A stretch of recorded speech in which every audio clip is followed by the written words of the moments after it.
My mother-in-law stood there watching my 8-year-old daughter gasping for air, her face swelling like a balloon, and she actually said, "Stop being so dramatic, Melody." 20 minutes later, when the police officer asked me one simple question at the hospital, I gave him an answer that made her collapse into a chair and start sobbing uncontrollably. But let me back up, because you need to understand who we all are and how we got to that horrifying moment. I'm Francine, 35 years old, and I work as an elementary school librarian here in Columbus, Ohio. It's the perfect job for me because I've always believed in being prepared, organized, and careful. Those qualities became even more important when my daughter Melody was diagnosed with severe nut allergies at age 3. Melody is my whole world. She's this bright, energetic kid with curly red hair that she inherited from my side of the family, and her father's brilliant, green eyes. She loves gymnastics, collects sparkly headbands, and has this infectious laugh that can light up any room. She's also brave in ways that constantly amaze me. She carries her EpiPen in her special pink backpack without complaint, knows to ask about ingredients everywhere we go, and never makes other kids feel bad when she can't share their snacks. My husband Dennis is a good man, truly. He works as a financial advisor downtown, always home by 6 for family dinner. He's the type who reads every bedtime story with different voices for each character and never misses one of Melody's gymnastics meets. But Dennis has one blind spot that's caused tension throughout our 12-year marriage: his inability to stand up to his mother, Gloria. Gloria Whitman is 62 years old and built her entire identity around being the matriarch who knows best. For 30 years, she ran a successful catering business called Gloria's Gourmet, serving elaborate meals at weddings, corporate events, and upscale parties throughout Central Ohio. She takes pride in her old-school approach to everything. She believes children today are coddled, that modern parenting creates weakness, and that food allergies are mostly psychological issues invented by overprotective parents. From the day Dennis first introduced me to her, Gloria made it clear she thought her son could have done better. I wasn't from the right neighborhood, didn't have the right pedigree, and worst of all, I had anxieties about food that she found ridiculous. When Melody was diagnosed with her allergies, Gloria's response was to roll her eyes and say, "Another one of these trendy problems. In my day, children ate what was put in front of them." The family reunion that changed everything was supposed to be a celebration. Gloria's brother Hector was flying in from Phoenix with his wife Ramona and their daughter Juniper. It was the first time in 5 years the whole extended family would be together. Gloria had called me 2 weeks before, her voice dripping with forced sweetness. "Now, Francine, I know all about Melody's little sensitivity to nuts. Don't worry your pretty little head about it. I've been cooking for hundreds of people for 3 decades. I think I can handle one child's dietary restrictions." The way she said little sensitivity should have been my first warning. The condescending pretty little head comment should have been my second. But I wanted so desperately for Melody to have normal family experiences. I wanted her to feel included, not like the kid whose mom always brought separate meals in labeled containers. Dennis had assured me it would be fine. "Mom said she understands, Francine. She's making nut-free options. Maybe this will be the chance for her to see that we're not exaggerating about Melody's condition." I remember standing in our bedroom that morning, holding Melody's EpiPen and debating whether to put it in my purse or give her the backup one for her backpack. My instinct said to bring both. That instinct saved my daughter's life. As we drove to Gloria's house that Saturday afternoon, Melody was bouncing with excitement in the back seat. "Mom, do you think Cousin Juniper will like gymnastics too? Maybe we can show her my back walkover, and Grandma said she was making her special chocolate cake just for me." My stomach tightened at that last part. Gloria had never made anything just for Melody before, but I pushed down my anxiety, not wanting to transfer my worries to my daughter. Dennis reached over and squeezed my hand, interpreting my silence correctly. "It's going to be fine," he said. "Mom promised she checked all the ingredients." If only we had known that Gloria's promise meant nothing compared to her need to prove she was right about everything.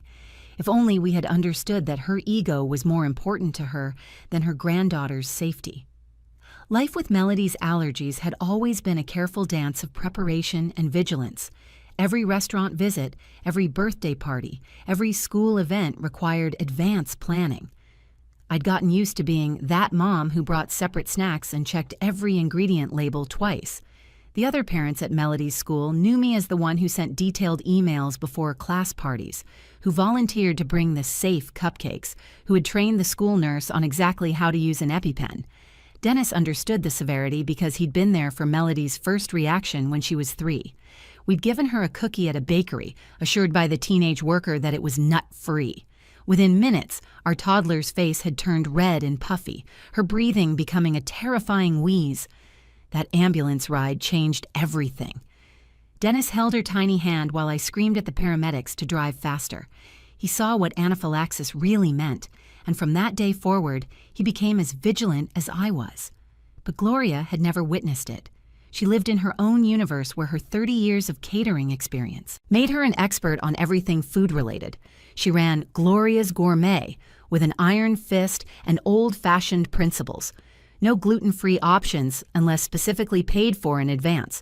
No substitutions, no special accommodations without an upcharge. She prided herself on her no-nonsense approach to food and life. "Back in my day, kids ate everything and were grateful," she'd say whenever I'd politely decline her homemade treats for Melody. All these allergies suddenly appearing out of nowhere. Very convenient for picky eaters, don't you think? The comments were constant. At Dennis's birthday dinner, "I made peanut butter pie, it's Dennis's favorite. Such a shame Melody can't have any, or can't she?" At Christmas, "These almond cookies are a family tradition going back 60 years. Surely a tiny bite wouldn't hurt." At Easter, "I hid special candy for all the grandkids. Oh wait, Melody probably can't have any of it. How unfortunate." Each comment was delivered with a small smile that never reached her eyes, a tone that suggested I was the problem, not the allergies. Dennis would occasionally mumble, "Mom, please," but never with any real conviction. He'd been trained for 37 years to avoid confrontation with Gloria Whitman. The family reunion was scheduled for the last Saturday in September. Gloria had called me 2 weeks prior, which was unusual since she typically communicated through Dennis. Her voice had been particularly cheerful, which immediately put me on edge. "Francine, dear, I want to make sure everything is perfect for when Hector visits. I know about Melody's dietary restrictions, and I want you to know I'm taking them seriously. I've already planned a completely nut-free menu. You can relax and enjoy yourself for once." I wanted to believe her. God, how I wanted to believe that my mother-in-law was finally accepting Melody's condition as real. "That's very thoughtful, Gloria. If you need any brand recommendations for nut-free alternatives, I have a whole list." "That won't be necessary," she'd replied curtly. "I've been cooking professionally since before you were born. I think I can manage to avoid nuts." The morning of the reunion, I went through my usual routine. I packed Melody's emergency kit with 2 EpiPens, Benadryl, and her medical information card. I put one EpiPen in my purse, another in Melody's pink backpack with the unicorn keychain. I even threw in some safe snacks just in case, though Dennis saw me and frowned. "Francine, Mom said she's handling it. Bringing our own food will just insult her." "I'd rather insult her than risk Melody's safety," I replied, but I could see the exhaustion in his eyes. The constant navigation between his mother and me was wearing him down. "Can we just try to have one normal family gathering?" he asked. "Mom promised. She used the words nut-free. She understands." Melody bounced into our room at that moment, already dressed in her favorite purple dress with the twirly skirt.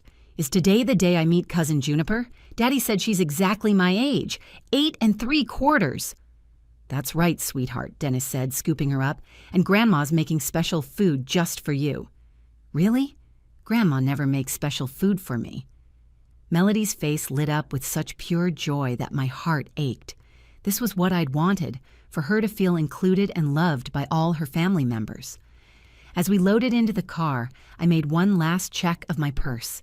EpiPen, Benadryl, insurance cards, hospital directions programmed into my phone. I was ready for an emergency I desperately hoped would never come. But that sick feeling in my stomach, that maternal instinct that had never failed me, was screaming that something was going to go wrong. The party started beautifully. Gloria's house was decorated with family photos spanning decades, including ones of Dennis as a gap-toothed child and their family's old catering storefront. The September sun streamed through the windows, casting warm light on the polished hardwood floors. Melody was thrilled to meet her cousin Juniper, Hector's daughter, who was exactly her age. They bonded instantly over their shared love of gymnastics and spent the first hour showing each other cartwheels in the backyard while the adults caught up. "Your daughter is wonderful," Ramona, Hector's wife, said to me as we watched the girls play. She was a pediatric nurse at Phoenix Children's Hospital, and her warm demeanor immediately put me at ease. Juniper's been so excited to meet her cousin. She doesn't have any family friends her age back home. Gloria bustled around in her element, directing everyone like she was catering one of her high-end events. She'd prepared an impressive spread: herb-roasted chicken, garlic mashed potatoes, green beans with bacon, her famous honey-glazed carrots, and fresh rolls. The dining room table was set with her best china, the kind she only brought out for special occasions. During dinner, I stayed vigilant. I checked each dish Melody reached for, quietly confirming with Dennis what was in everything. Gloria noticed my careful observation and her lips pursed slightly, but she said nothing. The meal was delicious, I had to admit. Gloria knew how to cook, and for once, everything seemed safe. Melody ate happily, laughing with Juniper about their matching sparkly headbands and making plans to become gymnastics pen pals. "The food is wonderful, Gloria," Ramona complimented. "You must share your recipe for these carrots." Gloria beamed, her chest puffing with pride. "It's all about using real ingredients. None of this processed nonsense everyone relies on these days. Real butter, real cream, real flour. That's the secret." Then came dessert time. Gloria stood up with great ceremony. "Now, I've prepared something special. My grandmother's chocolate torte recipe, passed down through 3 generations. She disappeared into the kitchen and emerged carrying a magnificent chocolate torte, 3 layers tall, glossy with dark chocolate ganache, and decorated with what looked like crushed almonds on top. The sides were dusted with what appeared to be almond flour, giving it an elegant, professional finish. My heart stopped. "Gloria, does that have nuts?" I asked, already reaching for Melody's plate. She set the torte down with a flourish. "Oh, it's just a tiny bit of almond flour in the cake and some crushed almonds on top. Barely anything, really." "Gloria, no. Melody cannot have any nuts at all. You said dinner would be nut-free." "Dinner was nut-free," she replied, her tone sharpening. "This is dessert. And honestly, Francine, a microscopic amount of almond flour mixed into chocolate cake isn't going to hurt anyone. You're creating anxiety in this child with all your hovering." Dennis shifted uncomfortably in his chair. "Mom, if it has almonds, Melody can't have it. We've been over this." "You've been over this," Gloria corrected. "I've been cooking for 50 years. I've served thousands of people. Don't you think I'd know if something was actually dangerous? This modern hysteria over every little ingredient is ridiculous." Hector tried to defuse the situation. "Gloria, why don't we just give Melody some ice cream instead?" "No." Gloria's voice rose. "I'm tired of this performance. Every family gathering, it's about what Melody can't have, what we all have to avoid, how we have to change everything for one child's supposed problem." "Supposed problem?" I stood up, my hands shaking. "She nearly died when she was 3. She carries an EpiPen everywhere she goes. This isn't a preference, Gloria. It's life-threatening." "You're both enabling this attention-seeking behavior," Gloria announced to the room. "Children learn to be dramatic when drama gets them special treatment. Watch, I'll prove it." Before I could react, before anyone could move, she'd cut a piece of the torte and held it out to Melody. "Here, sweetie. Grandma made this special for you. It's perfectly safe." "Mom, no!" Dennis shouted, finally finding his voice. But Melody, who trusted her grandmother, who was so thrilled to finally be included in something special from Grandma, had already taken a bite. She smiled at first, the chocolate rich on her tongue. "See?" Gloria said triumphantly. "She's perfectly fine, all this fuss over nothing." Then Melody's hand went to her throat. Her eyes widened in familiar panic. "Mommy, I can't breathe right." The room erupted. Juniper started crying. Ramona immediately went into nurse mode. Dennis knocked over his chair, getting to Melody, and Gloria stood there, frozen, still holding the plate with the rest of the slice, her face slowly draining of all color as she watched her granddaughter's face begin to swell. Everything moved in slow motion and high speed simultaneously. Melody's face began swelling before our eyes, her lips puffing up like balloons, angry red hives spreading across her cheeks and neck. Her breathing became a horrible wheeze, each inhale a struggle that made a whistling sound that will haunt me forever. I dropped to my knees beside her chair, my hands steady despite my terror as I pulled the EpiPen from my purse. "She's faking it for attention," Gloria said. But her voice wavered, uncertain now as she watched her granddaughter's skin turn blotchy. "This is just drama. She's scared because you all made such a fuss. Gloria, get out of my way!" I'd never screamed at her before, but she was standing between me and a clear space on the floor where I needed to lay Melody down. Dennis was already on the phone with 911, his voice rapid but clear. "My daughter is having an anaphylactic reaction. She's 8 years old, severe nut allergy. We're administering epinephrine now." I laid Melody on the floor, her breathing getting worse by the second.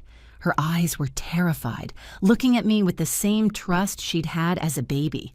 I pulled off the EpiPen cap, my hands remembering the motion I'd practiced hundreds of times on training devices. "This is going to hurt for just a second, baby. You're going to be okay." I jammed the needle into her outer thigh, holding it for the full count of 10 while she cried out. 1 Mississippi, 2 Mississippi, 3 Mississippi. I counted aloud, keeping my voice steady for her, even as my heart was shattering. Ramona immediately took over, dropping to her knees beside us with the professional efficiency of someone who'd handled medical emergencies before. She checked Melody's pulse, timing it on her watch. "Pulse is rapid but strong. Dennis, tell them we administered 1 dose of epinephrine at 4:47 p.m. She needs immediate transport." "But I only gave her a tiny piece," Gloria whispered from somewhere behind us. She kept repeating it like a mantra. "Just a tiny piece. It was barely anything." Hector had moved Juniper to the other room, shielding her from the scene, but we could hear the little girl crying, calling for her cousin. The sound broke my heart even more, because Melody couldn't answer. She was focused entirely on breathing, each breath a monumental effort. "You were told she was allergic." I couldn't look at Gloria. I kept my eyes on Melody's face, watching for any improvement from the EpiPen. "You were told explicitly. You promised the food would be safe." "Francine, keep talking to her," Ramona instructed. "Melody, sweetie, look at your mom. Keep your eyes on your mom." "I'm right here, baby," I said, stroking her hair back from her sweaty forehead. "The medicine is working. The ambulance is coming. Remember how we practiced? Deep breaths as deep as you can." But the EpiPen wasn't enough. I could see it wasn't enough. Her breathing was still labored. The swelling wasn't going down. I reached for my backup EpiPen in Melody's backpack. "She needs a second dose," Ramona confirmed, reading my mind. "It's been 3 minutes. Go ahead." Gloria tried to come closer. "Let me help. I can help. I know first aid from my catering certification." "Mom, stop." Dennis's voice was ice cold, something I'd never heard from him before. "You've done enough. Stay back." I administered the second EpiPen, this time in her other thigh. Melody was barely conscious now, her eyes fluttering. "Stay with me, baby. Stay with Mommy." The ambulance arrived in 6 minutes that felt like 6 hours. The paramedics burst through the door with their equipment, immediately taking over. One of them, a young woman with kind eyes, gently moved me aside. "You did everything right, Mom. We've got her now." They worked with terrifying efficiency, setting up an IV, administering more medications, placing an oxygen mask over Melody's swollen face. The lead paramedic called out readings to his partner, who relayed them to the hospital. Terms like severe anaphylaxis and multiple epinephrine doses and prepare pediatric ICU floated over my head. As they loaded Melody onto the stretcher, she reached for me with one small hand. Her voice was barely a whisper through the mask. "Mommy, am I going to die?" "No, baby, you're going to be fine. The doctors will help you. Mommy's coming with you." I climbed into the ambulance beside her, not even looking back at the house. Gloria tried to get in the ambulance with us, pushing past Dennis. "I'm her grandmother. I should be there. I need to explain to the doctors that it was just a tiny amount." Dennis caught her arm, and for the first time in 12 years of marriage, I saw him look at his mother with genuine anger. "We'll call you from the hospital." The ambulance doors slammed shut, and we raced toward the hospital, sirens wailing. At the hospital, Melody stabilized after additional treatment. The emergency room team worked with practiced precision, pushing more epinephrine, steroids, and antihistamines through her IV. I held her hand the entire time, watching the monitors as her oxygen levels slowly climbed back toward normal. After 2 hours that felt like days, Dr. Winters, a stern woman with steel gray hair pulled into a tight bun, finally told us Melody was out of immediate danger. "She's lucky," Dr. Winters said, reviewing Melody's chart with a frown. "Another 5 minutes and we might have lost her. The dual EpiPen administration at home saved her life." She looked up at me over her reading glasses. "Who gave her nuts knowing she was allergic?" "My mother-in-law," I said quietly. She knew about the allergy but didn't believe it was real. Dr. Winters' expression darkened. "I see this too often. Family members who think they know better than medical professionals." She made notes in the chart. "Hospital protocol requires us to report severe allergic reactions in children when negligence might be involved. An officer will need to speak with you." 20 minutes later, Officer Bradley arrived. He was younger than I expected, maybe early 30s, with a gentle demeanor that seemed at odds with his uniform. He pulled up a chair beside Melody's bed where she was now sleeping, exhausted from the ordeal. "Ma'am, I need to understand what happened," he said, pulling out a small notebook. "Your daughter's medical records show multiple documented severe allergic reactions. This wasn't her first episode?" "No," I explained. "She was diagnosed at age 3. We've had 2 other reactions, both from accidental cross-contamination. We carry EpiPens everywhere. Everyone in our family knows about her allergy." "And who was aware of her allergy at this gathering today?" "Everyone," I said, my voice growing stronger. "I told everyone multiple times. My mother-in-law Gloria knew. She specifically told me 2 weeks ago that she would make nut-free food." Dennis sat in the corner, his head in his hands. He hadn't said much since we arrived, but I could see the weight of guilt crushing him. He should have stood up to his mother years ago. We both knew it. "And who gave her the food containing nuts?" Officer Bradley continued. That's when Gloria arrived at the hospital. Dennis had finally called her after Melody was stable. She stood in the doorway, her usually perfect hair disheveled, her makeup smeared from crying. She still wore her hostess apron with Gloria's Gourmet embroidered on it. "My mother-in-law, Gloria Whitman," I said clearly, meeting her eyes across the room. "She was told multiple times about the severity. She said Melody was faking it for attention. She deliberately gave her cake with almonds to prove we were being overdramatic." Officer Bradley turned to Gloria. "Ma'am, is this accurate?" Gloria's face went completely white. She gripped the doorframe for support. "I didn't think it was real. I mean, I've been around children all my life with my catering business. These allergies are so overblown these days. Everyone claims to have an allergy to something. Ma'am, deliberately giving a child a known allergen after being warned could be considered assault," Officer Bradley said, his voice remaining professional but firm. "In cases where severe harm results, it could even be considered attempted manslaughter if the intent was to cause harm or if there was reckless disregard for the child's safety."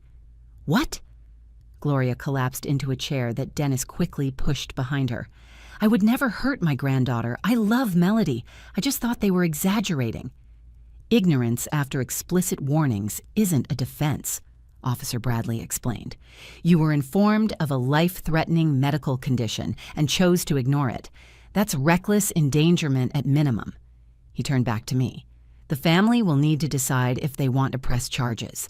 The hospital's report will be filed regardless, but criminal charges would be your decision."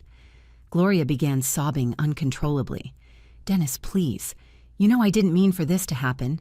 I just thought you were all being too careful. I wanted to show you it. Wasn't that serious? I wanted to prove that you were worrying over nothing." Dennis finally looked at his mother, and his face was a mixture of rage and devastation. "You wanted to prove you were right. That was more important than my daughter's safety. Mom, you could have killed her. Do you understand that? You could have killed my daughter because you thought you knew better than her parents and her doctors." The case would likely result in a conviction, Officer Bradley added quietly. There are witnesses, medical records, and clear evidence of prior warning. Reckless endangerment of a minor carries serious penalties. Gloria looked at me with desperate eyes. Francine, please, I'm so sorry. I'll do anything. I'll never cook for her again. I'll never question you again. Please don't send me to jail. I'm 62 years old. We didn't press charges, not because Gloria didn't deserve consequences, but because Melody needed to heal without a long legal battle. The decision tore me apart for weeks. Part of me wanted Gloria to face the full weight of the law for what she'd done. But the other part, the mother part, just wanted my daughter to recover without having to testify in court or relive that terrible day over and over again. However, our conditions for not pressing charges were non-negotiable. Gloria had to attend allergy awareness training through the hospital's education program, 8 weeks of classes that she couldn't miss. She could never prepare food for Melody again, not even a glass of water. All visits would be supervised, and she had to wait 3 months before seeing Melody at all. Dennis delivered these terms to his mother, and for once, he didn't waver when she tried to negotiate. The incident transformed Gloria in ways I never expected. She became the most vigilant advocate for allergy awareness I've ever seen. She changed her entire catering business model, getting certified in allergen-free food preparation. She now requires detailed allergy information for every event she caters and has separate prep areas for common allergens. She even offers free nut-free options for any child at her events, absorbing the extra cost herself. 6 months after the incident, Gloria asked to meet me for coffee. She looked older, smaller somehow, like the weight of her actions had physically diminished her. She pulled out her wallet and showed me a photo she kept there, one from that night that Dennis had taken earlier at dinner, Melody laughing with Juniper. "I nearly killed my granddaughter with my arrogance," she said, tears streaming down her face. "How do you forgive someone for that, Francine? How do you trust them again?" "I don't know if I fully have," I admitted, being honest for both our sakes. "But Melody loves you. She's alive. And you've changed. That has to count for something. Trust will take time, maybe years, but you're doing the work." Melody, resilient as children are, recovered completely. She doesn't remember much from that night, just that Grandma made a mistake with her food and that she got very sick. But she learned something valuable that even I hadn't anticipated. She learned that even people who love you can hurt you if they don't respect your boundaries, and that it's okay to be cautious with your trust. "Mom, why did Grandma Gloria not believe you about my allergies?" she asked me one day, about 4 months after the incident. "Sometimes adults think they know everything because they've lived a long time," I explained. "But being older doesn't always mean being wiser. Grandma Gloria learned that the hard way." Now, a year later, Gloria carries her own EpiPen for Melody. She reads every label twice and has become an expert at finding hidden allergens in ingredient lists. At family gatherings, she brings safe desserts from allergy-certified bakeries, always with the receipts and ingredient lists to show me. The woman who once called allergies modern nonsense now corrects other people who express doubt about food allergies. Last week, at Melody's 9th birthday party, I watched Gloria explaining to another grandmother about the severity of food allergies. "Never assume you know better than a parent about their child's medical needs," she said firmly. "I made that mistake once. It nearly cost me everything that matters." Melody overheard and walked over to hug her grandmother. "It's okay, Grandma G. You learned, right?" "Yes, sweetheart," Gloria said, her voice thick with emotion. "Grandma learned." Dennis and I have grown stronger through this, too. He finally understood that keeping the peace with his mother wasn't worth risking our daughter's life. He's become my fiercest advocate now, shutting down anyone who questions Melody's allergies with a firmness that would have shocked his younger self. "My mother nearly killed my daughter because she thought she knew better," he tells people who make dismissive comments about allergies. "Take it seriously or stay away from us." The thing about almost losing someone is that it clarifies everything. Gloria almost lost her granddaughter and her son. Dennis almost lost his daughter. I almost lost my entire world. And Melody? She almost lost her life because an adult who should have protected her decided her ego was more important than safety. But we survived. We're different now, all of us, marked by that terrible Saturday in September. Gloria's arrogance is gone, replaced by humility and vigilance. Dennis found his voice. I learned to trust my instincts even more, and Melody knows that her safety is non-negotiable, that she never has to eat anything to be polite or to avoid making a fuss. Sometimes the worst moments teach the most important lessons. Sometimes it takes almost losing someone to truly see them. But I still check every dessert twice, because some lessons, once learned, you never forget. If you found this story meaningful, please give it a like and share it with others who might need to hear it. Leave a comment below about your own experiences with family members who didn't take health issues seriously. And don't forget to subscribe to the channel for more real-life stories that might just change the way you see the world.